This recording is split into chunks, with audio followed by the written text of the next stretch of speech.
สบายดีพี่น้องเนาะมื้อนี้กะว่าบ่จอยก็มีประเด็นหนึงพี่น้องเนาะสิมาแจ้ง FC หรือว่าเรื่องรับบริจาคสร้างกระเทิบบ้านบ่จอยหรือว่าเฮือนบ่จอยนั่นแหละพี่น้องเนาะกะสร้างเปิดสมทบเนาะเฮ็ดกระเทิบเพื่อนบ่จอยนั่นแหละจังใดกะฝาก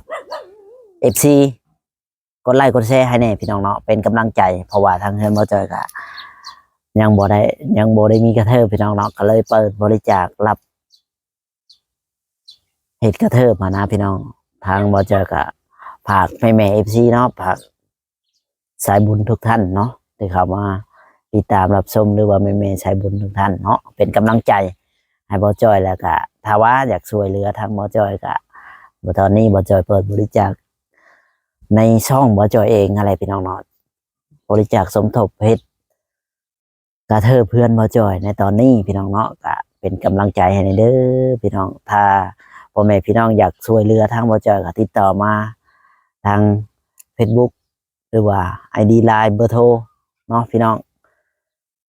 ขอบคุณนำหลายๆพี่น้องเนาะ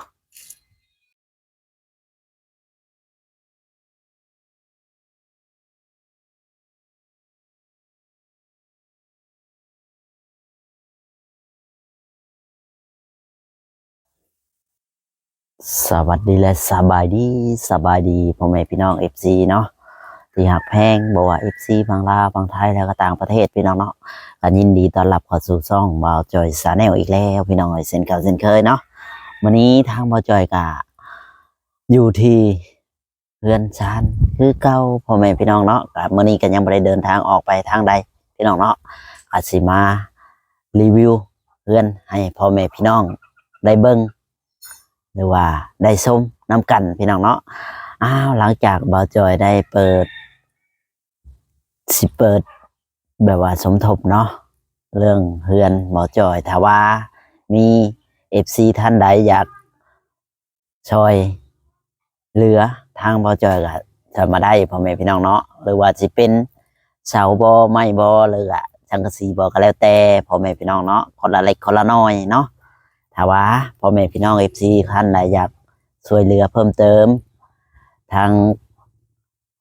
เฮ็ดกระเทิบเพื่อนบ่าวจอยนั่นแหละตอนนี้บ่าวจอยก็ยังบ่ได้มีงบประมาณดอกพี่น้องเนาะก็ว่าถ้าว่า FC ท่านใดเห็นอีต้นสงสารบ่าวจอยที่ว่าทางบ่าวจอยนี่ก็ยังบ่ได้มีงบประมาณหยังดอกพี่น้องเนาะก็อยากเปิดสมทบกับแม่ FC หรือว่าญาติพี่น้องเนาะทางหลายที่ว่าเบิ่งคลิปนี่นะพี่น้องเนาะทางคลิปบ่าวจอยชาแนลก็ขอพ่อแม่พี่น้องเป็นกำลังใจให้เนาะพ่อแม่พี่น้องเนาะทางบ่าวจอยก็ได้เปิดสมทบเฮ็ดกระเทิบเพื่อนของบ่าวจอยเองนี่แหละพี่น้องเนาะอาจสิบ่เห็นปานใดเนาะพ่อแม่พี่น้องเพราะว่ามันสิเลื่อมเนาะเพราะว่าทางบ่าวจอยก็ได้มาพูดคุยเนาะก็เรื่องเฮือนนี่ก็อยากก็ออกให้มันกว้างอะไรพี่น้องเนาะก็อยากให้มันกว้างไว้นู่นไว้นี่ไว้หัดไว้นี่ไว้เครื่องของอะไรพี่น้องเนาะเพราะว่าทางเฮือนบ่าวจอยนี่มันบ่มีกระเทิบเลยเพราะว่ามันมีแต่เฮือนใหญ่เนาะมันมีแต่ตัวเฮือนใหญ่แล้วก็ถ้าว่าเฮาสิเฮ็ดมันก็ใช้งบก็หลายเติบอยู่พี่น้องเอ้ยเนาะก็ใช้งบประมาณก็สิหลายพอสมควรอยู่พี่น้องเอ้ยเนาะแต่ว่า FC ท่านใดอยากซอยก็ซอยได้พี่น้องเนาะก็แล้วแต่เนาะก็ผู้ใดมีต้นทุนแน่อยากช่วยเหลือทางครอบครัวบ่าวจอยก็ซอยมาได้เพราะว่าเรือนบ่าวจอยมันก็ยังแคบอยู่พี่น้องเนาะเพราะว่า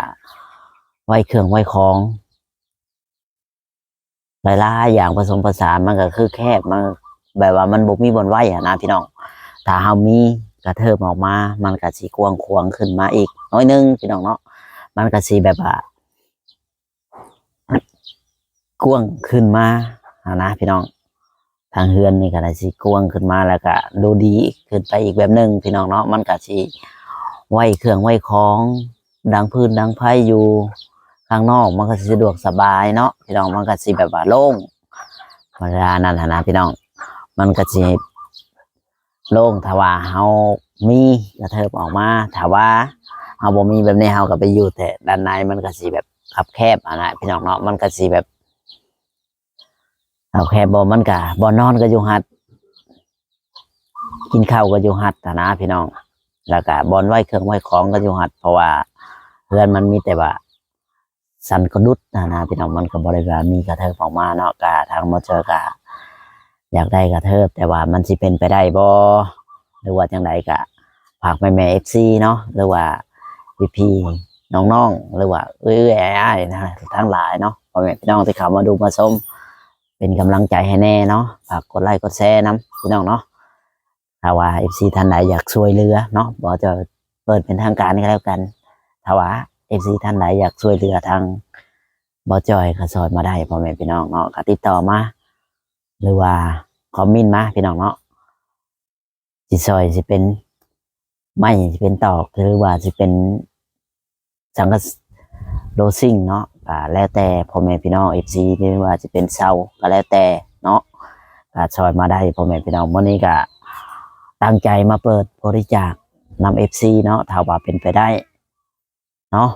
ถ้าว่าเป็นไปบ่ได้ก็คอยหาไปพี่น้องเนาะก็สู้ต่อไปนั่นแหละพี่น้องเลยเนาะวันนี้ก็คิดว่าสิออกไปข้างนอกอยู่พี่น้องเนาะต่อกี่ดีพี่น้องเลยเนาะเพราะว่าทางบอเจอกับเปิดบริจาคเป็นทางการเนาะจากสร้างบ้านบอจอยนั่นแหละพี่น้องเนาะเพราะว่าบอเจอกันยังสร้างบ่แล้วนะพี่น้องเนาะก็อยากเปิดบริจาคนำFCเนาะถ้าว่าถ้าเป็นไปได้อะนะพี่น้องเนาะถ้าเขาว่าไว้ก่อนนั่นแหละพี่น้องเนาะเปิดบริจาคถ้าเป็นไปได้ถ้าว่าซีท่านใดอยากช่วยทางครอบครัวว่าเจอก็ช่วยมาได้พ่อแม่พี่น้องเนาะเพิ่มเติมเปิดบริจาคเนาะใจผู้ใดใจบุญใจดีเนาะพ่อแม่พี่น้องก็ติดต่อมาพูดคุยเนาะโอลมว่าเรื่องใดก็นี่แหละก็สีเคาะกระเทิบออกมาเนาะก็เฮือนออกมานั่นแหละพี่น้องเนาะแต่ว่าก็ยังบ่มีงบประมาณเนาะก็อยากให้เอฟซีได้เห็นเนาะเพราะว่าเห็น YouTube บ่จอยก็บ่ได้พี่น้องเนาะก็ไปอย่างสั้นแต่ละมือแต่ละวันยอดไลค์ยอดวิวบ่จอยก็มีแต่ชำนี้คือพ่อแม่พี่น้องเห็นบ่ได้ขึ้นบ่ได้เกินหยังพี่น้องเนาะบ่ฮู้ว่าเป็นหยังเนาะคือลงคลิปไปก็บ่ค่อยมีคนดูนะพี่น้องบ่ฮู้ว่าเป็นแนวใดมันผิดกันบ่หรือว่าแนวใดเนาะก็อยากให้พ่อแม่พี่น้องเป็นกำลังใจให้เนาะนี่แหละพี่น้องเอ้ยนี่แหละทางบ่จอยเปิดบริจาคการช่วยเหลือครอบครัวบ่จอยที่ว่าชีวิตกระเทิบออกมาพอได้ไว้เครื่องไว้ของหรือว่าไว้ดังพื้นดังไพ่นะพี่น้องแบบนั้นเองนั่นแหละบ่ได้ว่ามีอย่างมากมายหรอกแต่อยากให้พ่อแม่พี่น้องช่วยเนาะถ้าเป็นไปได้นี่แหละพี่น้องเนาะสิให้เบิ่งสิก็ออกนี่ก็ออกมาให้มันกว้างอีกพี่น้องน้อยนึงเนาะเพราะว่ามันมีแต่เฮือนคนรุ่นเดียวพี่น้องเอาจะก็ออกมาให้มันกว้างให้มันควางมันก็มี2 บานนั่นแหละพี่น้องเนาะประตูก็สิก็ออกเฮือนครัวนี่มุงโอ่งน้ำอะไรมุงตากเสื้อตากผ้านั่นแหละพี่น้องก็มาส่วนนี้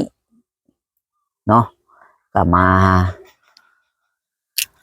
ให้พ่อแม่พี่น้องเบิ่งว่าอยากไหว้เครื่องไหว้ของเวลานั้นไหว้นู่นไหว้นี่เวลาเธอเป็นยามพ้นนะพี่น้องมันก็สิแบบว่าเปื้อนนะเพราะว่าเป็นหน้าแรกนี่มันก็คือว่าพี่น้องเห็นก็คือว่ามันก็บ่เป็นหยังแต่เป็นหน้าฝนมันก็แท้เที่ยวถ้าได้พี่น้องฝนตกใส่มันก็แบบเป็นร่องรอยอยู่มันก็มีคลองน้ำนะมันก็สิเปื้อนเฮาขึ้นโยงขึ้นเรือมันก็สิเปื้อนเปอะไปหมดพี่น้องเนาะไว้หัดไว้นี่ก็บ่ได้เพราะว่าเฮือมันแคบเด้เพราะว่าข้างในมันก็ บนอยู่บนเช่ากับประมาณนั้นแหละพี่น้องคือพอแม่พี่น้องเห็นนั่นแหละเนาะทางเงินหมอจอยก็อยากเปิดบริจาคนำพ่อแม่พี่น้องถ้าว่าพ่อแม่พี่น้องอยากช่วยบริจาคก็ติดต่อมาเนาะทาง Facebook หรือว่าเบอร์โทร ID Line เนาะที่บ่จอยหน้า YouTube นั่นแหละพี่น้องเนาะฝากพ่อแม่พี่น้องเป็นกำลังใจให้เนาะนี่แหละพี่น้องเนาะทางเรือนชานมันเป็นเนี่ยประมาณนี้เนาะก็อยากได้เพราะว่าบ่จอยก็หาเงินมาจากประเทศไทยเท่าแหละเมื่อก่อนก็บ่ได้ไปพี่น้องก็ได้มาเห็น YouTube ก็หวังว่าสิดีขึ้นก็ลงคลิปไปก็ชะม้อยชะมีพี่น้องเนาะคือบ่มีคนเบิ่งเนาะก็คนเบิ่งก็น้อยนะพี่น้องยอดไลค์ยอดวิวเฮาก็บ่ได้เนาะเฮาก็บ่มีแบบว่ามันก็บ่มีรายได้อหย่างมากมายพี่น้องก็เลยว่าบางเดือนบ่จ่อยฮอดบ่ได้กดพุ่นแหละพี่น้องเอ้ยก็อยากให้อันนั้นคือหมู่ค่ะบ่คือหมู่อะนะพี่น้องบ่ฮู้ว่ามันเป็นหยังเฮ็ดคือหมู่แต่มันบ่คือหมู่อะนะพี่น้องแต่ก็มันก็บ่ได้เนาะก็อยากให้ FC เป็นกำลังใจให้นี่แหละพี่น้องเนาะเรื่องเปิดรับบริจาคเนาะเรื่องเฮ็ดกระเทอเพื่อนหมอจอยนะถ้าเป็นไปได้ก็ติดต่อมาเนาะ FC ทุกท่านทุกคนที่เข้ามาดูมาชมฝากเป็นกำลังใจให้พี่น้องเลยเนาะนี่แหละหลังจากหมอจอยก็บ้านอยู่เฮือนมื้อนี้ก็มาโอลมเนาะมาพูดคุยกันสิมาถ่ายอัปเดตให้พ่อแม่พี่น้องเบิ่งในที่การเฮาสิเกาะกระเทิบออกมาเนาะถ้าว่ามันเป็นไปได้อะนะพี่น้องถ้าเฮามีเงินมีคำอะนะแต่แล้วแต่ว่าบุญวาสนาเฮาสิมีส่ำใดเฮาสิได้ส่ำใดพี่น้องเนาะการหาเงินหาคำก็มันหาได้บ่มันก็บ่ได้อะนะพี่น้องเฮาก็บ่ได้ท้อเฮาก็บ่ได้ถอยเฮาก็สู้อะไรพี่น้องแต่มันก็บ่ได้อะนะพี่น้องเฮ็ดคลิปก็เฮ็ดลงไปก็บ่มีคนเบิ่งแต่บ่ฮู้ว่าเหตุผลหยังคือบ่มีคนเบิ่งมันปิดกั้นเฮาบ่หรือว่าแนวใดพี่น้องบ่จอยก็ยังบ่ฮู้เลยพี่น้องแต่เก่าบ่จอยก็ไปถ่ายน้องตุ๊กก็บ่ขึ้นบัดหมู่เพื่อนบัดคือขึ้นหรือว่าเอาบ่มีคอนเทนต์บ่ก็ถ่ายคลิปก็คลิปเดียวคือว่าเฮาลงช้ากว่าหมู่บ่หรือว่าแนวใดพี่น้องคนยังบ่ค่อยเห็นหรือว่าเพิ่นเบิ่งคลิปหนึ่งแล้วเพิ่นก็สิบ่เบิ่งอีกน่าจะประมาณนั้นบ่หรือว่าแนวใดคือหมู่บางคนก็ลงไล่เลี่ยกันก็ยังมีคนเบิ่งคือกันนะบางเทื่อเฮาลงก่อนก็บ่มีคนเบิ่งคือเก่าหั่นนะแต่บ่ฮู้ว่าเป็นหยังเพิ่นคือบ่เบิ่งหั่นนะพี่น้องเนาะก็อยากให้ FC เป็นกำลังใจให้บ่จอยเนาะมื้อนี้ก็ทางบ่จอยก็เปิดอันนี้จากสมทบเฮ็ดเฮือนหรือว่าก็กระเทิบเอาคือซื้อนั่นแหละพี่น้องเนาะก็กระเทิบเอาพอได้เวลาส้นผลไว้เก็บเครื่องเก็บของอะไรพี่น้องให้มันกว้างขึ้นน้อยนึงนะพี่น้องก็อย่างท่านเองเนาะแต่ทางบ่จอยนี่ก็หาเงินบ่ได้ก็เลยแบบจักสิคิดหาทางใดพี่น้องเนาะหาทางเฮ็ดคลิปก็คือว่าสะม้อยสะมีเนาะเพราะว่าก็คือบ่มีคนเบิ่งอะนะพี่น้องเว้าจังซั่นเสียเว้าตรงๆว่าบ่มีคนเบิ่งก็บ่มีคนชมเนาะแต่ว่าเฮ็ดไปก็พอได้สู้ไปอะนะพี่น้องแต่ว่าบางเดือนว่าบ่จอยได้บ่จอยบ่ได้ได้พี่น้องบ่จอยก็บางเดือนก็ได้ก็บ่พอใช้จ่ายอะนะใช้จ่ายในครอบครัวนู่นนี่นู่นนั่นเสียค่าเวียกบ้านการเมืองก็โอ้ทุกสิ่งทุกอย่างมันก็หมดไปอะนะพี่น้องเพราะว่าเฮายอดวิวเฮาบ่ได้หลายมันก็บ่มีคนเบิ่งนำนะคนเบิ่งก็ชั้นนะพี่น้องการเฮ็ดคลิปมันบ่มีประเด็นหยังเนาะคือบ่จอยว่านี่แหละประเด็นที่ว่าจอยสิมานะก็เปิดสมทบสร้างบ้านนั่นแหละพี่น้องเนาะที่บ่จอย พูดที่มีประเด็นเมื่อนี้ก็ได้เนาะพี่น้องเนาะประเด็นที่เรื่องราวกะแบบนี้แหละพี่น้องเนาะการที่ว่าอยากเฮ็ดอยากให้มันกว้างขึ้นพี่น้องเนาะอยากให้มีบ่อนเดิงพื้นดังไพ่เนาะเพราะว่าหมอจอยก็เห็น YouTube เนี่ยก็ตัว2-3 ปีได้พี่น้องแต่ว่าก็ยังคนที่ตามก็หลายบอกก็หลายเธอแต่ว่าลงเวลาลงคลิปมาสมอยบ่มีคนเบิ่งคือว่าเพิ่นบ่ได้ใช้งาน คนยังบ่ได้ใช้งานนะพี่น้องนึกว่าเพิ่นติดตามมาแล้วเพิ่นก็บ่ได้เบิ่งนะเพิ่นก็สิบ่เห็นเนาะก็เพิ่นติดตามบ่เจอก็ดีใจเลยพี่น้องเนาะถึงว่าเพิ่นบ่ได้ช่วยหยังก็อย่าขอเพียงที่ติดตามกดไลค์กดแชร์ให้บ่เจอก็ดีใจก็ขอบคุณขอบคุณนำ FC หลายๆพี่น้องเนาะที่เป็นกำลังใจให้ตั้งแต่ต้นจนมาถึงปัจจุบันนี่ก็ขอบุญขอบคุณหลายๆแม่ๆ FC หรือว่าพี่ๆน้องๆเนาะหลายท่านหลายคนที่เข้ามาดูมาชมเป็นกำลังใจให้บ่จอยเรื่อยมาถึงสิบ่หลายบ่จอยก็ดีใจได้พี่น้องดีใจที่ว่ามี FC เบิ่งบ่จอยอยู่ถึงเบิ่งบ่หลายก็ขอบใจหลายๆพี่น้องขอบมุกขอบใจหรือว่าขอบบุญขอบคุณหลายๆเนาะพี่น้องอยู่ในประเทศแล้วก็ต่างประเทศนำก็แล้วกันพี่น้องเนาะทางบ่จอยนี่ก็เฮ็ดถือว่าก็ดีบ่พอยังดีบ่พอเพราะว่าดีบ่พอเป็นหยังเพราะว่าบ่จอยก็เว้าบ่ค่อยเก่งแล้วคำพูดคำจาก็บ่อ่อนบ่โยนก็บ่หวานเนาะก็บ่เป็นเว้าบ่เป็นว่าก็เว้าไปตามบ่จอยที่เว้าไปนั่นแหละพี่น้องเนาะก็เว้าบ่ม่วนเนาะก็ถ้าอันนั้นก็ขอโทษขออภัยนำ FC นั่นแหละพี่น้องนี่แหละทางบ่จอยก็มามื้อนี้ก็มาเปิดสมทบกับ FC เนาะว่า